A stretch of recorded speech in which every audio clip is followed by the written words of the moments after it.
This is Guardian Radio, your station for up-to-the-minute news, intelligent, interactive, and engaging conversation. 96.9 FM. The views and opinions of the hosts and guests are their own and do not necessarily reflect the position of the management and staff of Guardian Network.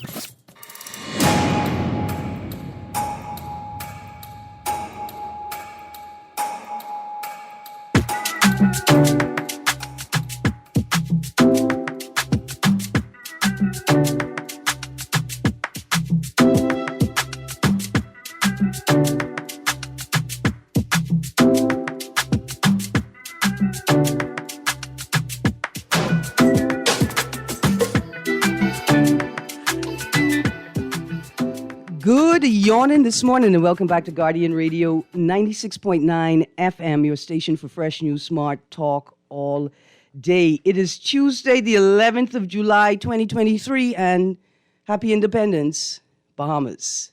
We are now 50 years old. And one day. I want to throw out on the table, again, a part of the conversation that we ended with on Friday. Do we have more dollars than sense of self, sense of place, sense of time? And can we move forward into the next 50 without those things at all?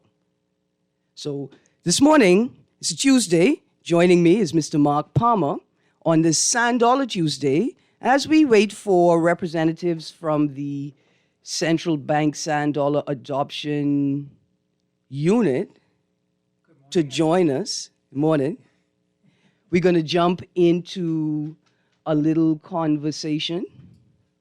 We're all Bahamas out here in the studio apart from CA.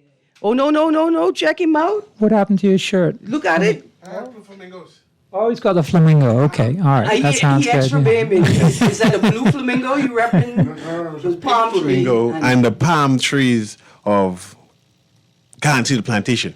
Yeah, Yes, I gotta get some. I I gotta like that. get yeah. See, I see Mark is bright, Yeah. bright colored. I tell you, I went all out this year. I see. Bahari. I'm allowed to say, yeah, boy, they have some nice things. Yeah. All right, Yeah. so we got lots to talk about. Like I said, I'm waiting for Sand Dollar to enter the chat, right?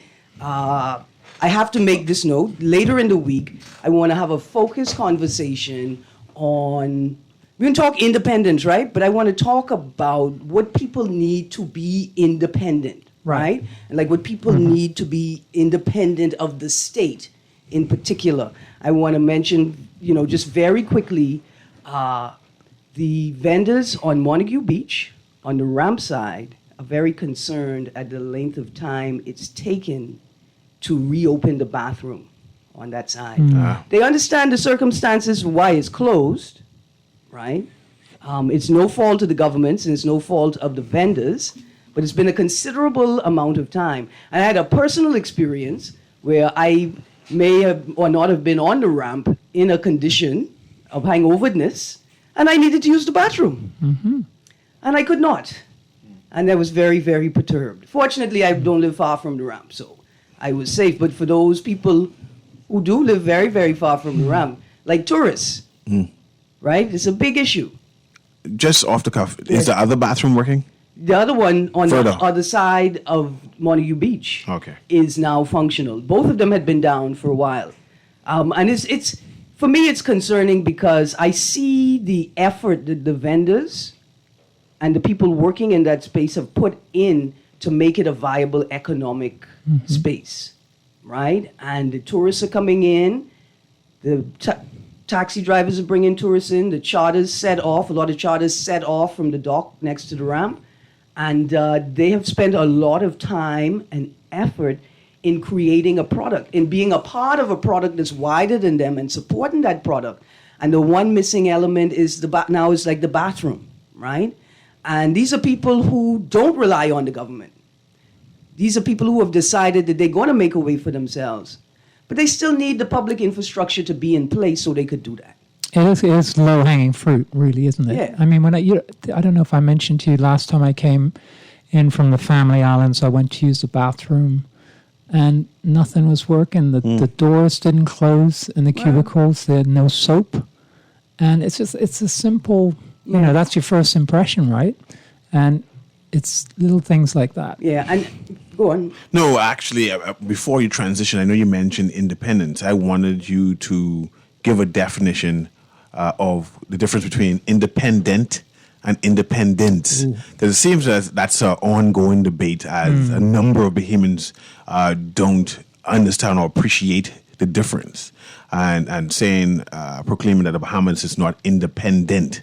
So because they are not independent, they cannot celebrate independence. And I just think that that's an important distinction Yeah. that needs to have a conversation. Well, you know, I went to Bahama, right? Was it Saturday night? And I wished the security guard, I said, "Hey, happy independence." He said, "I ain't celebrating that." And I said, "Come on, what you mean?" He said, "We're not independent." He said, "Well, look at our prison system, right? It's Her Majesty's prison, Princess Margaret Hospital." And he said, "We're not really truly independent. We still have a British system." And then he gesticulated at this group of young people. He said, "They don't know any of this. They think it's all entertainment." So I thought that was interesting. Now, this guy was as raw as you could come, you know. Working class Bahamian. I'm telling you, I was like, what a truth bomb. It shows a disconnect in terms of vocabulary and understanding of the term independence and how it came about or what does it mean. And I think listening audience needs to appreciate a definition. And this is where our government fail.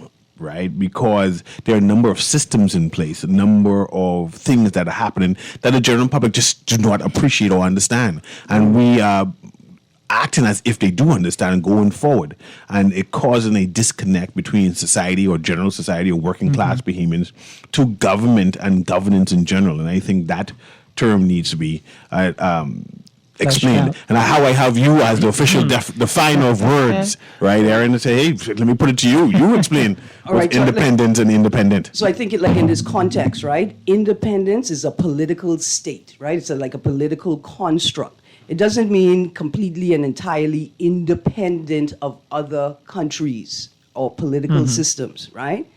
Independent means that you have the ability to take care of yourself, right? Without the support of other people, without the assistance or the help or service of other people. You are independent.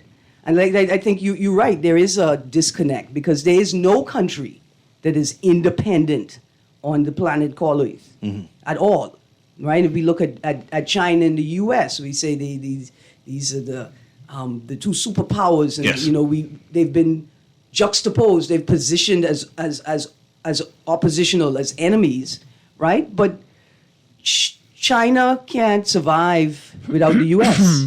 and the U.S. cannot survive without China. And you can never see them go to war with the U.S. trying to invade China or China trying to invade the U.S. because it doesn't matter what their stances are politically, economically, they are tied together. There is no independence there. So you know, also if you look at it grammatically, independence is a noun, and independent is an adjective. So they are two complete different. So the noun means what it's saying. It's free from external control. So that's external government, external governance. The verb is about self-sufficiency, being, you know, what you were referring to earlier. And it's kind of a subtle distinction, but you know, I think on both grounds, I don't think we are. I don't think we have independence or are independent. But we do govern ourselves. We create laws. We have systems in place. Now, mind you, we have signed treaties. Do we have agency? Do we have control over what laws that we can create when there are external influences at play? How we exercise them, right? And I think agency is a great word because we have laws and we govern ourselves, but we also governed by, right? Like our entire system of governance is governed by a larger system of governance. I think the question is, do you have agency? But and I appreciate that, but that's all countries too, because we all sign on to treaties and stuff like that. Similarly, whereas we all are part of the United Nations, and if you breach certain protocols, yeah. There are consequences. You know, we're part of CARICOM, we're part of CARIFTA, we're part But of what's interesting is NAFTA with and all the that stuff like that. UN, the consequences aren't legal, right? They can't take you to court. But the consequences are supposed to be Pressure. derived from the engagement of other member countries, right? Just like a communal space. Mark just used the word pressure, peer pressure. So this was one of the things the gentleman said to me, you know, that we were talking to. He was talking about political influence, right? External influences from other countries. And even though we're technically independent since 1973, he felt that there was still significant political influence from abroad, from either our neighbors from the north or perhaps Europe. And we have to look at, you know, when you look at just for the financial services industry, you know, the pressure we get from But that's these pressure. external- That's not rules and laws and regulations. That we can choose not to do it. right. Right. But surely there are consequences. Yeah, but that's for all countries. Surely there are consequences. But everyone is just rolling over. Right. But To protect their- even United States, in terms of they have a bigger, wider economy, that they can ignore certain policies and protocols and whatever Right. external pressures. I would argue they were There's still, independent.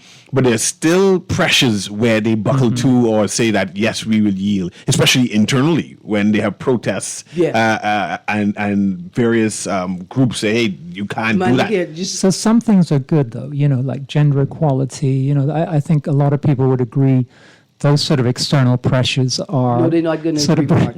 They're not going to agree. That's one of the things they're pressuring over it now. That's it. Right, but I think a point you made, Nuri, and we got to transition. My guest Yeah. is about to. No, Great, don't go. Yeah. Because I also want to mention the honors list. Okay. Right? Oh, yeah. We can move that into But the idea that the internal pressures, not just external pressures, right? And this sort of political culture we're moving into, where governments express a type of independence from the citizens that they're governing. Right. Yes. Right? But listen, we got to stick a pin. I want to transition quickly to just a brief note on the honors list. I think we're going to get definitely into the honors list tomorrow, more about Montague tomorrow. All of these things sort of tie together. Who do we honor and why do we honor them, right? And so...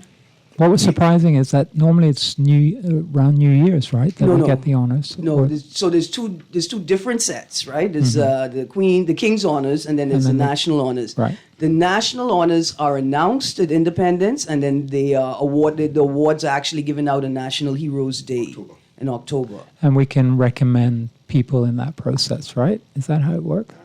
I'm not even sure I saw the nomination forms this year. And I don't know what the process is. It's part of what I want to talk about, right? Okay. Like the idea of having a listening ear and an inclusive ear. What you mentioned earlier today, your conversation with the security officer outside the hotel, right? We have people all over this country that are every day thinking about the issues that quote unquote plague the country, because those are the issues that they're living with and dealing with, right? And a lot of the solutions that the government needs, whether they want them or not, are sitting in the experiences of regular, degular Bahamians. The government has to create what the Anglican Church calls a listening ear. You have to create mechanisms to capture the voices because you know that the voices are out there. You know that your people are thinking about these issues. You know that they want to engage governance. They want to engage these lofty questions about what is independence. You know what I'm saying? They want to, but how do they engage the government? How do they connect to the government? The government creates a listening ear. And so let's fast forward because we got lots of things. I haven't even done our $1 live reads for the day, but let's get into the national honors. This weekend, the national honors list was released, and I got to call off a whole bunch of names. It's just a whole bunch of people whose names I got to mention, although tomorrow we're going to delve deeper into the list. Order of the Bahamas Companion Awardee, His Excellency Lowell J. Mortimer. Order of the Bahamas Officer, Kenris Lolitha DeVoe Carey. That's my Aunt Kenris Carey. Order of Excellence. Now, this one we're going to talk about tomorrow. His Excellency Paul Kagame, President of the Republic of Rwanda. And Miss Maxine Waters, Congresswoman, United States of America. Order of Distinction, Officer Anita Elizabeth Colley Vadicia, shout out to Acklands. Order of Distinction Companion, our friend Reg Eldon. Yep. Uncle Reg. Mrs. Barbara Hannah Pierre, fellow HHT Family Association committee member. Dr. Sandra Dean Patterson, the Honorable Teresa Moxie Ingram, posthumously. Captain Fernley Palmer, your namesake. Order of Merit Officer Miss Brenda Knowles, another family member I had to mention. Order of Merit Companion, Basil Sands, a.k.a. the Kid. Now, if this is Basil Sands, I think it is. It's posthumously. He's a senior man to me. But I want to say, even in death, congratulations, Uncle Basil Sands. Juanita Pocenti, another Acklands Islander. And I saw this name on the list, Miss Helen Smith. That's why I had to read the list today. But it doesn't say posthumously. And so I need somebody to tell me if this is my good Aunt Helen, who dedicated years and years and years of service to the Ministry of Tourism. It may not be. That doesn't mean that Miss Helen Smith is not deserving of congratulations. And then in Distinguished Service Medal category, Mr. Kino Ricardo Wong, who I think is a Johnson Terrace man, a Johnson Road man. And if I'm correct, the president of the National Neighborhood Watch Council Association. And I saw this name on the list, Miss Claudette Roll. And I wanted to know, is this our favorite Bahamian comedian, Miss Claudette Roll? Anyway, we're gonna get into that list. I see I got somebody on the line. Come in quickly. And just before we go, the Governor General gets to honor people who've given great service to the Governor General. And that list includes Mr. Jack Thompson, long-serving civil servant and permanent secretary. And I've got to include this name on the list, Mrs. Tiffany Frazier Dean, close family friend, young Bahamian, who has dedicated herself to service and to the country and deserves being recognized. And say good morning to all y'all. Tomorrow we're going to get into that list. We can talk more about independence in the context of the National Honors List. Good morning, caller. You're on the clock. Macaulay Davis talking always along with you and your guest, Erin. Good morning, Bremen. How you doing? I'm well. We need justice, law, and order in the Bahamas here. Yes, sir. Past that. But a couple of things I want to say is, right? When it comes to America and China, America are more superior than China, because America could go to Woodstock. So America could survive by making its own dollars. I get what you're saying. There's an economic freedom and a personal freedom that Americans experience is not experienced in China. That's right. Yes, sir. My other point is, right, what government should be dealing with when it comes to climate, right? No, let's go into that tomorrow. Okay. Yeah. Let's go into that tomorrow. All right, but thank you very much. That's a really interesting point that you made. And we can talk a bit more about that, right? Because what do you expect? And what does independence mean to you, and what do you expect from it, right? Okay. See, I think also one of the other things, the U.S. is our neighbor, and they provide security for us. They help us secure our borders, and therefore they're a much more important ally than China, which is like halfway around the world. Listen, when you said that, I thought to myself, look, who would protect us from the sharks if not the United States of America? But listen, Mark, I got to transition, guys. Producer, let me do the Sand Dollar live reads. I'm going to throw out the first question for the day, and then we're going to go to a break, and we're going to bring our guest in from the Sand Dollar Adoption Unit at the Central Bank of the Bahamas. Guys, this Thursday, the 13th, and Friday, the 14th of July, Central Bank representatives will be giving out sand dollars at SuperValue, Nassau Street. Show your Sand Dollar enabled digital wallet at the door and receive $20. Spend $18 or more in sand dollars at the register and get $5 back when you leave the store. The offer is limited to the first 100 customers to show us their sand dollar enabled wallet at each location. One top-up per person, so as many people as possible can experience the sand dollar. For more details, visit any of the Sand Dollar social media pages or call 302-9880. That's 302-9880. Now on to our on-the-clock sand dollar giveaways. Every day for the next 3 months, we will be giving away sand dollars to digital wallet holders. Every day, 2 winners will receive $30 in sand dollars if they get the correct answer. To be eligible to win, you must have a digital wallet and answer the trivia question correctly. When you call in, give the producer your name and number, digital wallet provider, and your digital wallet address or custom name to transfer the funds to your digital wallet. Listeners are restricted to one transfer for the duration of the competition. So here's our first question for the day. His Excellency Paul Kagame is the president of which African country? His Excellency Paul Kagame is the president of which African country? The numbers to call, 323-6232, 325-4316, 325-4259. For residents in the Bahamas but not New Providence, toll-free number 242-300-5720. The text line, powered by BTC, is 422-GR96. That's 422-4796. And when we get back from the break, Mrs. Allison Middleton, Media and Public Relations Specialist at the Central Bank of the Bahamas, will be joining us, and we're talking about myths and misinformation about the sand dollar and CBDCs. Guys, we're going to a break. Please stay tuned. We will be right back.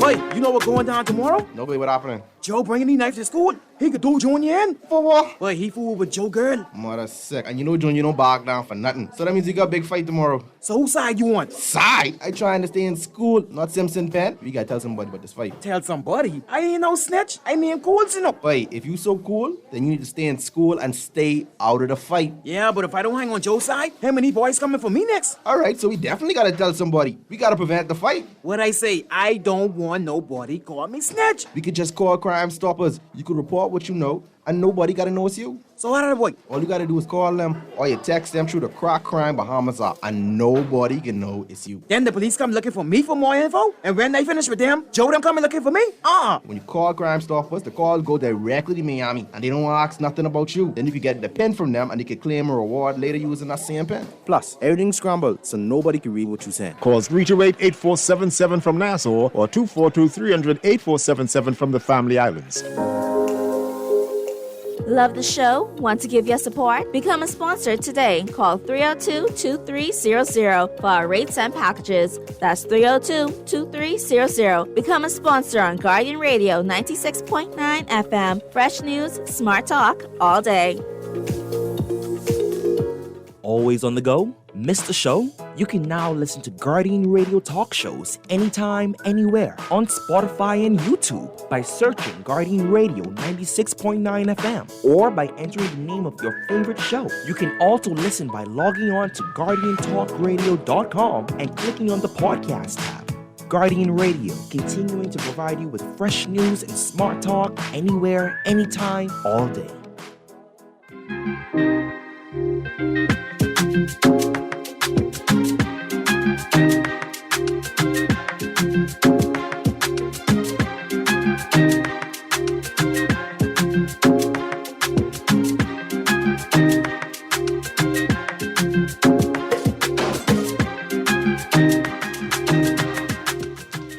Good morning and welcome back to On the Clock with Erin Greene. Joining me this morning is Mr. Mark Palmer on this Sand Dollar Tuesday. Before we get into the segment, I see we have a caller on the line. Good morning, caller. You're on the clock, and are you calling to answer the trivia question? Good morning, I certainly am. I'm ready for you. Okay, the answer is Rwanda. It is Rwanda, the Republic of Rwanda. Thank you very much. Now, you've given the producer your cell phone number? Yes, I have, and my name. Awesome. I will contact you after the show, and we'll complete the transfer of the funds. Thank you so much. Thank you very much for playing along. Thank you. Absolutely. Well, guys, we got a winner. Let me throw out the second question very quickly before we start our second segment. It is also an easy one. Now, what I wanted it to be was, for independence, Kai Jones gave the Bahamas a very special gift. What NBA superstar did he posterize? Right? Anyway, Kai Jones put a terribly beautiful slam dunk on Wemby, the newest entry into the NBA. But that's not the question. That was just some independence excitement. Here's the second question for the day. What position does Maxine Waters hold in the U.S. government? What position does Maxine Waters hold in the U.S. government? That's our second question for the day. Numbers to call, 323-6232, 325-4316, 325-4259, and 242-300-5720 for our Family Island residents. Now joining us, good morning, Mrs. Middleton from the Central Bank. How are you? Hi, Erin. Good morning. I'm well. How are you? I am Independence hungover. I am lemonade laid out. It was a good time. It certainly was. We really did the country well. Yes, without a doubt. And I know that people enjoyed themselves. And, you know, thanks to people like Elkin360, and a special thank you out to Chili Willy Bahamas that kept us all cool over the weekend. That's a real special shout out to them. But today we're talking about myths and misinformation surrounding the sand dollar. And I guess I would let you start if you want to start.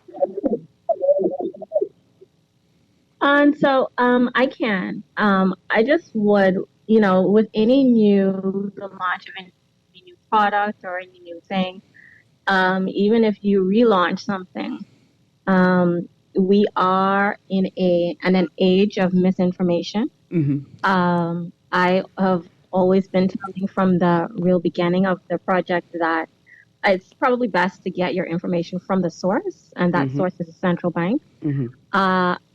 Before we start, I think that it's always very important to let the audience know that with any, again, launch or any product, etc., one must consider the motivation of the person launching it. And while there are many countries launching digital currencies and investigating it, central bank's motivation is greatly different than the rest of them. And so while something might be true for one country, it might not be true for the Bahamas. So let's not all paint us all with the same brush. With that, my name is Alice Middleton. I am the communication lead for the Sand Dollar Project. I've been working on it since 2018, and I am at the Governor's Office of the Central Bank. Okay, awesome. Right, so the best thing to do is to go to the source, right? And to come to the source with your questions, well thought out questions, because the central bank isn't afraid of answering questions, right? Like the central bank is inviting people to present their concerns and questions so that they can engage them and provide people with the correct information. So I know we've done that on the show. Is there any, what would be interesting would be, is there any plans to have debates about this? Because I think that would assuage a lot of people, to have some kind of debate. Because, there are, like you say, there's misinformation, disinformation about central CBDCs. But then when we look back at a few years ago, a lot of the conspiracy theories have come true. So I think it's important to have those debates to put people at ease. As genuine concern. Open forums where people can share. Mrs. Middleton, if you give me a second, we've got a caller who wants to answer the next trivia question. We just stick a pin for a moment. Good morning, caller. You're on the clock. Hello. Hi, good morning. Maxine Waters is a U.S. Congresswoman from California. Yes, she is. Why, thank you very much, caller. Thank you very much, caller. You gave the producer your cell phone number and your name? That's correct. I will contact you after the show, caller, and we will connect. Thank you very, very much. Also, to the texter with the last four digits, 5761. I got your information. We will connect after the show. Guys, we've got winners to both of the trivia questions this morning. Very excited. It's been a few days. I got one more caller on the line. So you still there? All right, there we go. We get back to our conversation now that we have completed our trivia for today. Mrs. Middleton. The point that Mark was making that we can create an air of confidence by creating forums for people to engage in a real-time conversation or debate about their concerns around sand dollar. Does the central bank have that space available, or a sort of listening ear mechanism where people can contribute their concerns, send in questions, and get a response? Well, the public has free access to the central bank and to the sand dollar unit through Ms. Middleton, your sound has dissipated. Pause 1 second. Can you hear me now? Yeah, there we go. Much better. Okay, so the general public has access to central bank and the sand dollar unit in particular through various means. We have about 3 email addresses that they can contact us on, 2 direct phone lines. We have WhatsApp, and they can contact us on social media. We, in the beginning, were doing a lot of webinars and having public sessions going out to Rotary and groups and the like. What we will also be starting hopefully next month is these general sand dollar, I guess again, virtual sessions. These are information sessions where the general public is able to, again, get the information directly from the source.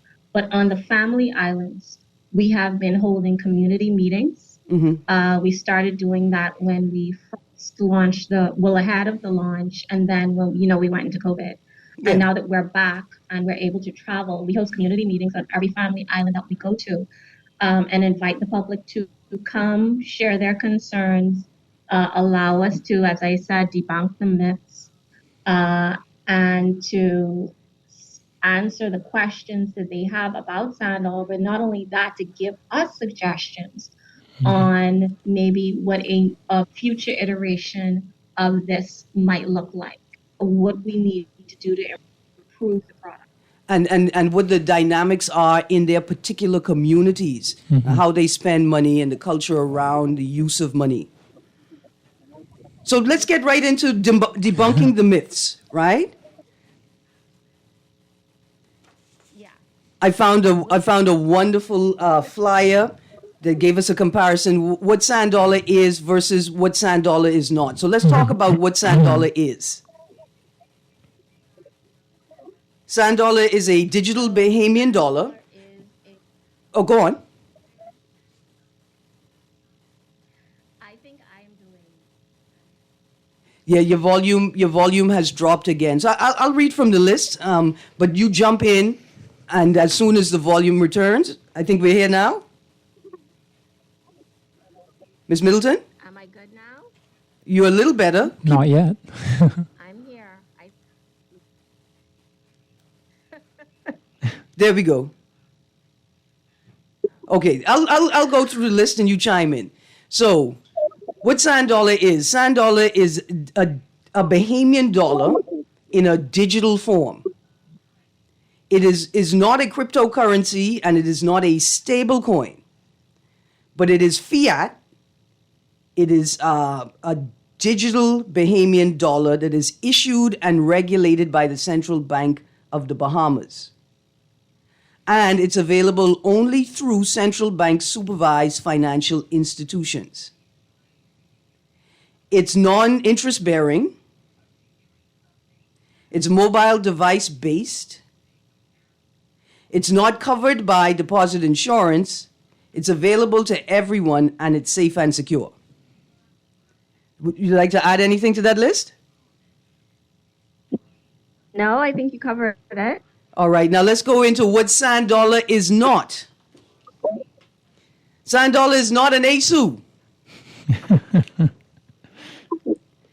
No, it's not. Sand dollar is not a cryptocurrency or a stable coin. It's not a bank account. It does not expire. So like my sand dollar, my digital wallet, it can't go dormant, right? No, it doesn't go dormant. All right, because I had a question from an audience member. They said, what if I have a sand dollar account on a phone, I stopped using the phone, but I keep paying the bill, right? The number is attached to me. Or even if I stop paying the bill, but my name is on the digital wallet, but I don't use it for 6 months, a year, 2 years, can it go dormant, and does it fall into the same legislation or policy that other dormant accounts fall under? No. So when we think about sand dollar, the best and the easiest way, because it can be complicated, is this is just a digital version of the paper banknotes and coins. And those paper banknotes and coins do not expire. They go dormant, but the money itself is still there. The money does not expire. And so the sand dollar is not an account, it is a wallet. It is not treated as an account. And so that will not go dormant. As long as you have access and you can prove that that is who you are, you can log on, you can download it on a new device, you can log into your wallet, and you have access to those funds. If you cannot remember your password, just like you can't remember your email password, you can go and contact your wallet provider and they can reset that password for you and you have access to those funds. Absolutely. Now, can my sand dollars lose value, like a crypto or stock can lose value? So sand dollar is not an investment opportunity. It is not cryptocurrency. It is not a digital asset. Again, it's just like the regular banknotes and coins that we have. And so can it lose value? Yes. If the Bahamian dollar loses value, sand dollar is the Bahamian dollar. And so that value will go down. But again, it is not separate and aside from. And our Bahamian dollar is pegged at 1-to-1 with the US dollar. Absolutely. So I have a question because, going back to the conspiracy theorists, because they're saying, if you go online, that there are plans to make the digital currencies expire. But is it, and is there, and also the idea that, the government could determine where you spend those sand dollars. Is that something that you see as a risk or has some merit? So when you look at the legislation that governs sand dollar, it treats sand dollar, the digital Bahamian dollar, the same way that it treats the physical Bahamian dollar. And because our physical Bahamian dollar does not have an expiration date on it, and that might sound like a joke to some of the audience, but there are countries, I've visited several of them, well, at least two, that their money does expire. It's printed on it that it will expire in a certain date. Zimbabwe is one of those. And so our laws do not allow for that.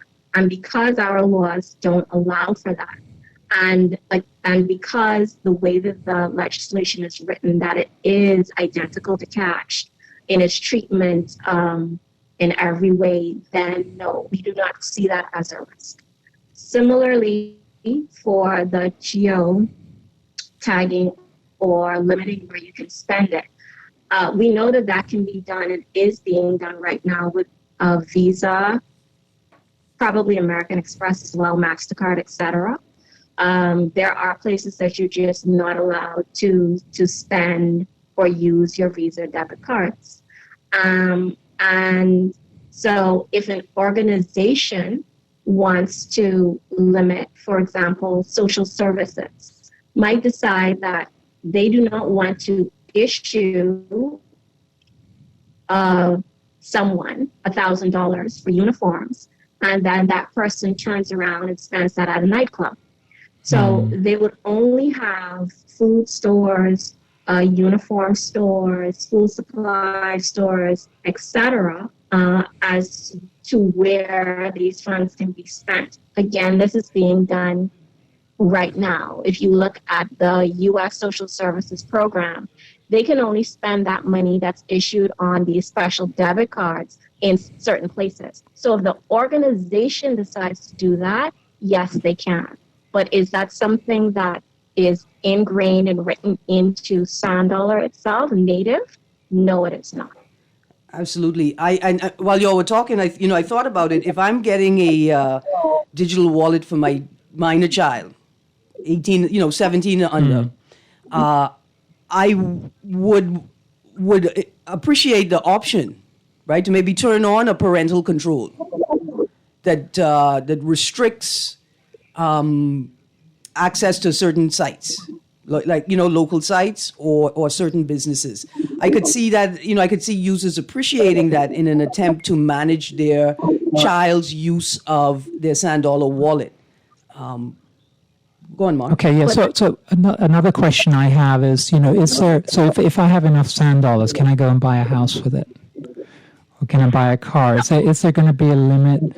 Because there's some thoughts about potentially a limit on the way that the Sand Dollar wallets are set up, Mark. There's several tiers. So the first tier is I'd say like a lower level wallet, and it has a maximum fund limit, like a maximum amount of money you could have in it at one time.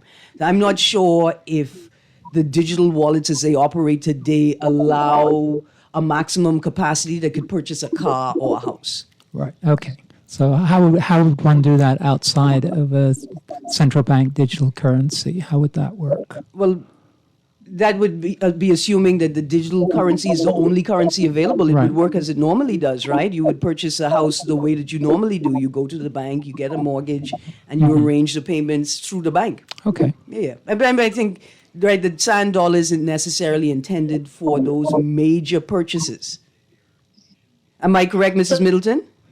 You're correct, and it's offset, and in this first iteration, it certainly is not.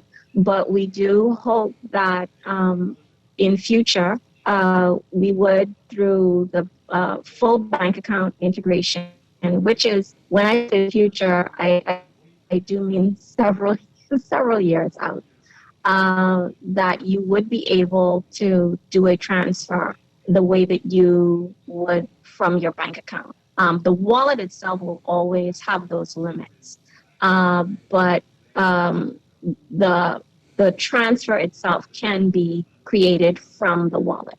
It's a little technical, and we probably don't want to get into it, but as it stands right now, no. And for us in the Bahamas, Sand Dollar is seen right now, and for the near term and for the foreseeable future as a cash alternative, not a cash replacement. And if you wouldn't purchase a car in cash, you generally would not purchase that with Sand Dollar. But before we move on, I just want to point out for the parental controls or something like that, that technology, again, is not native to Sand Dollar. That isn't something that the central bank has built in. That is something that the wallet provider would have to develop if they have not done so already, and a feature that they would offer to their customers. Right. And so, is there legislation governing the use and operation of Sand Dollars? A,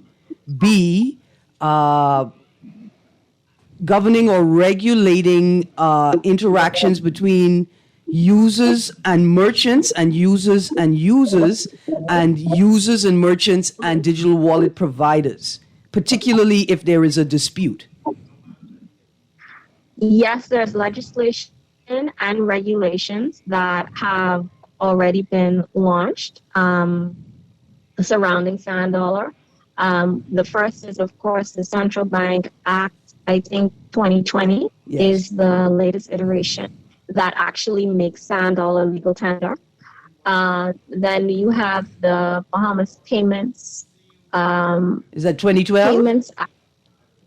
No, it's been updated and revised. So that all of them were vetted and placed into law around 2020, 2021. Okay. And then we have some. We're always looking at revising regulations and legislation. And there are some new updates to the regulations that we expect to, or hopefully at least send out to the public, if not this year and next year, that would dictate more so the interaction between the user, the consumer, and the wallet provider. Right. And again, this is just based on some things that what we've learned since we've launched. Mm-hmm. And will there be monitoring or oversight body to regulate the auxiliary service providers, so communications and electricity that we need to manage and use the sand dollar system? I believe IRCA is doing that, and we have a very close relationship with them. Okay. So there will be a secondary body. All right. Okay. All right. I'm going to get on to Warren McCartney and ask him to direct me to all of the new statements, updates, regulations in terms of that. I got a question here from a texter. Can you include sand dollars in your will? Yes, you can. It just like you can include cash in your will, you can include sand dollar in your will. Absolutely. Now, the biggest question and concern that's come up, the two biggest ones are, can government or a subsequent agency or business track my money and spending habits? And the second is this the road to a cashless society? And so I wanted to throw out there, why has the Central Bank of the Bahamas created the sand dollar? So the central bank did not create sand dollar to be the first, although it just turned out that we ended up being the first. Mm-hmm. It didn't create it to take the country cashless. What we have found is that we have 700 islands. We have individuals, Bahamians, nationals, visitors on virtually maybe about 20 to 30 of those islands. Mm-hmm. They do not all have access to banks. They don't have access to financial services. And so someone who's living in Crooked Island, for example, may have lost their whole life savings during Hurricane Joaquin, when the flooding came and people were telling you that they're in. The same thing happened in Abaco on some of the keys with Dorian, because those individuals didn't have an opportunity to get to the bank before the storm hit. Mm-hmm. So if the difficulty is, everyone is in business to make money. And if it is not profitable for a financial institution to have a brick and mortar on an island or in every settlement in the Bahamas, it is difficult for them to provide customer service because cash is physical and it is very expensive. So with the new technology, the CBDC allows the central bank to finally provide a solution to greater financial access throughout the length and breadth of the country. And those of us in New Providence, where we have a bank on every corner, might not see this as important. But go to the Family Island and you're there, you think people are accepting Visa, debit, none, everybody is not. Or you are driving around from ATM to ATM, realizing the ATM is all down. Or worse, you're on an island with no ATMs. Then you realize that this is a significant issue. So why do we do it? To provide greater financial access throughout the country. Because I go to Eleuthera, and it is a problem. If you live down in the south, you have to go all the way up to Rock Sound. That's the only ATM for the Bank of the Bahamas. And so how do you, because I understand that a lot of people are taking up, you've got 100,000 wallets. How do you get the merchants on board? Because I think that is going to be key to it, isn't it? How are they doing? Now, I think we are all out of time. We're at 11:02. Mrs. Middleton, I think I'm going to have to invite you back next week, Tuesday, to continue this conversation. because I still want to talk a little bit more about privacy and get into some of the concerns people have about privacy. And so I want to throw this question out for our next discussion to the audience. Is your right to privacy more important than the government's obligation to provide equal and equitable access to banking services and to commerce for Bahamians? Right? I want to throw that out there for people to think about when they question why the sand dollar, why a digital payment method is being offered to Bahamians. Most certainly. I will see you next week. Absolutely. Thank you. Thank you very, very much. I'm all out of time, Mark. I'm hoping you could join me again later this week for another discussion.